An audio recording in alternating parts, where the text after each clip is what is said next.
Hi. Today I wanted to talk to you about your next monthly art challenge, which is Masterpiece May. So I don't know if you've seen on Instagram or other social media sites, but a lot of people are recreating famous paintings while they are stuck at home. So we're going to look at some of those examples. We're going to talk about what a tableau vivant is, which means living painting. I think my chair's a little squeaky, huh? And you guys are going to select a favorite artist from a museum, research that artist, and recreate 2 of their paintings at home. Now, what could you use to recreate a painting at home? If we look at some of the examples, we're going to see anything you have in your house. So get your family members, your pets, whatever you have around, stuffed animals, toys work well for different characters and paintings, and anything from, you know, your laundry to curtains, blankets, as different props, flowers that you might have in the house, food items, toilet paper rolls, really anything. So this is really a chance to learn about a favorite artist and then have some fun with your family recreating these paintings. So I hope you enjoy this project. I've been obsessed with the Instagram feeds from some of these people that are just doing some really cool stuff at home while we are all at home together. So you guys will have an Edpuzzle to watch, which features a tableau vivant done, I think it was in Italy, maybe? I don't know. And I included the original paintings next to what these actors created. So it's pretty cool to see how they did it. And with, you can tell, it's just simple things that you should have around your house. Various pieces of fabric, drapery, you know, anything like plates, napkins, whatever you have at home, okay? So I'm going to go through the slideshow with you, and you're going to watch the Edpuzzle, and you have until June 1st to create a slideshow documenting your progress, your process, including some art history, facts about your artist, and then recreating the actual works of art. Now, quick question. Does it have to be a painting? No, it does not. Some of you might select something, let's say a really cool sculpture from ancient Egypt. We might not know who that artist is. Not everything from those days was documented. It just isn't possible, right? Could you still use that piece? Absolutely. What should you do? Because you can't do research on the artist, do research on the culture, on the time period. So if you do select ancient Egypt, and you want to do a sculpture and maybe some like hieroglyphic type stuff, great, do it. And just research the time period and the culture rather than a specific artist. If you do select an artist that maybe does sculpture, there's some really cool recreations, how you can get really creative with that. So that's definitely on the table. So really anything that you want to do, pick something that you're interested in, that you're excited about, and have fun with it. Okay, so Masterpiece May. If you're on Instagram, definitely check out these hashtags, COVID Classics and Between Art and Quarantine. So this will be our May art challenge, and it is due June 1st. So the first thing is an Edpuzzle. Make sure you guys are clicking on the correct link so that it registers to your name, okay? And make sure you watch the whole video. Otherwise, it doesn't count. I don't see that you watched the whole video, and that's why we're having some issues with you know, people saying they did something and then it not being there, okay? So I want you guys to watch the video by May 8th. So in this, you see a bunch of actors working in real time with an audience, and they're using various pieces of fabric and like costume accessories, like there's wings and you know, various household items to recreate famous Caravaggio paintings. And we've talked about Caravaggio, and I love Caravaggio. So this was really cool to see this. So I hope you guys enjoy it, but hopefully it can give you guys some ideas about how to recreate these paintings. So the first thing you're going to do is virtual field trip, explore some art museums. I'm going to share some links with you. A lot of these institutions are creating sort of virtual experiences because they are closed right now. So there should be a lot of resources on a variety of websites. And if you're not into the museums I share with you, that's totally fine. Find one that you really enjoy.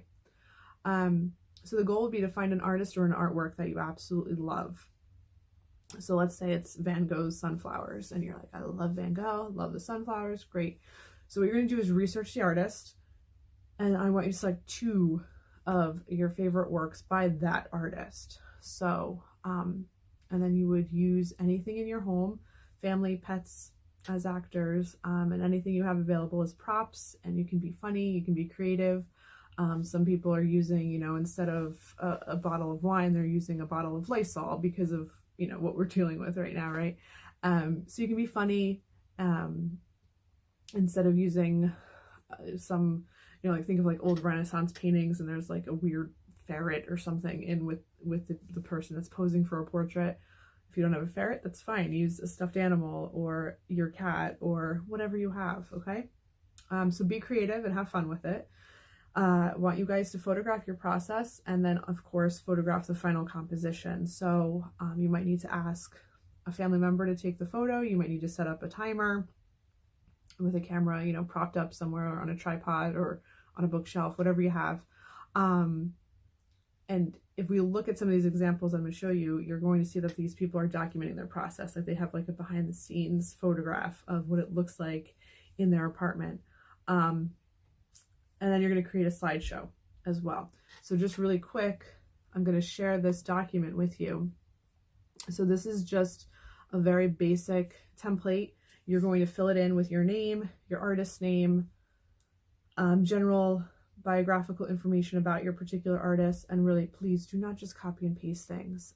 Obviously birth dates can be copied and pasted.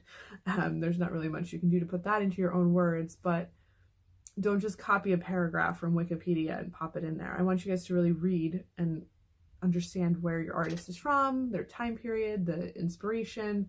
You know, are they impressionists? Are they abstract expressionists? What are they doing? So on this slide, you would talk about, oops, got a typo there, got to fix that. Artist name, the movement or era that they were a part of. Again, do not copy and paste. Okay, that's plagiarism. What medium did the artist use, the main style and characteristics of the artist, and who or what influenced the artist. So here it can be bullet points, doesn't have to be, you know, a huge giant paragraph. If you choose to, also at the end of this, you could record yourself just like I'm doing, record the screencast of your slideshow where you get to talk a little bit about it. Why did you select this artist? What about their work stood out to you? And what interesting things did you learn about them during your research? So here you would have a slide. You would include the title and the date of the artwork, the medium, the dimensions, the location. It's in the collection of the Metropolitan Museum of Art. And then you would just, you know, select this text box, get rid of it, delete it, and insert the actual photograph of the painting or work. Okay, and then here on this slide, you would have your original image and then your recreation that you created. And then you would do that, you would do a reflection on this. What's the most challenging part? What was the most interesting or fun part? And here you could include some behind the scenes photos of your process. So here, delete these slides when you're all done, okay? Because these are just samples to explain and show you exactly what this slide should look like. So anything with the gray background, delete it before you turn it in. So here we have a little information about Latour. I selected this artist because, and here is the original painting, okay? Magdalene with the smoking flame, the date, size, oil on canvas, etc. And then here is the recreation, modern day recreation. And then here is a behind the scenes photo. Now this, I didn't do this. I took this from the COVID Classics Instagram account. So you can see how they have her set up. They have various props, you know, they got the lighter out to get the flame. Okay, so that's the idea. Let's go back here. Okay, so you're going to turn in a slideshow with your explanation of your process and your artist. Okay, so Corona Lisa wants to show you some examples. When I say you have to follow these Instagrams, I mean like you have to, because they're so cool. So please check them out if you have Instagram. You can also, like, I think just see the images on Google if you don't. So check out COVID Classics, and then this means between art and quarantine. And then also we have these various hashtags. The Getty Museum is doing this as well. A lot of different museums are challenging their followers to recreate paintings from their collection. So there's a lot of examples, a lot of ideas on the internet. Some are, you know, funny, some are really, really clever. But at the end of the day, it's like everybody's just being creative and having fun with it.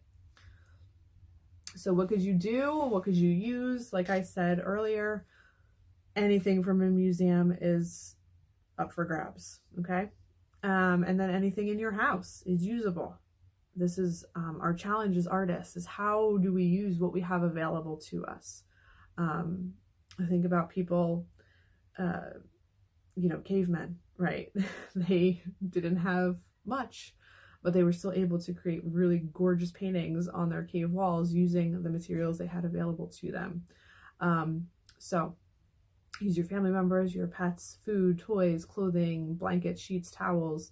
And if there's like a light source that's obvious in the painting that you choose, try to recreate that same light source. Like if there's harsh shadows, if they're near a window, like Vermeer paintings, like there's always a window sort of in there.